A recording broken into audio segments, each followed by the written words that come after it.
নমস্কার বন্ধুরা, মঞ্জুস ক্রিয়েশনে আপনাদের স্বাগত। আমার আজকের রেসিপি মোরলা মাছের টক। এখানে আমি মাছটাকে ভালো করে ধুয়ে হলুদ, লবণ আর একটু সর্ষের তেল মাখিয়ে নিয়েছি।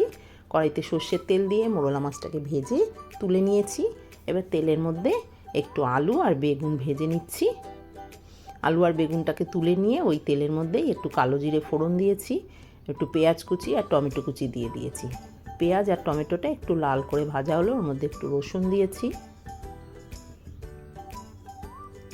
এবার একটু আদা বাটা, ধনে গুঁড়ো আর জিরে গুঁড়ো দিয়ে মশলাটা কিছুক্ষণ কষিয়ে নিয়েছি।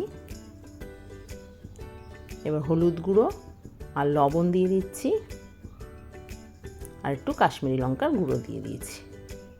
এবার ভেজে রাখা আলু আর বেগুনটাকে দিয়ে দিয়েছি, চেরা কাঁচা লঙ্কা দিয়েছি, দিয়ে মশলাটা কিছুক্ষণ কষিয়ে নিয়েছি। এবার আমি তেঁতুলের পাল্পটা দিয়ে দিচ্ছি। এবার একটু উষ্ণ গরম জল দিয়েছি, এবার অল্প চিনি দিয়ে দিচ্ছি। এবার ভেজে রাখা মোরলা মাছটাকে দিয়ে দিয়েছি, দিয়ে কিছুক্ষণ ঢাকা দিয়ে রেখে দিয়েছি। এবার ঢাকনাটা খুলে একটু গরম মশলার গুঁড়ো আর একটু ধনেপাতা কুচি ছড়িয়ে দিয়েছি। ধনেপাতাটা একটু বেশি ব্যবহার করেছি। দেখুন, মোরলা মাছের টক আমার তৈরি হয়ে গেছে। দেখা হবে আবার নতুন কোনো রেসিপি নিয়ে। সবাই ভালো থাকবেন, সুস্থ থাকবেন।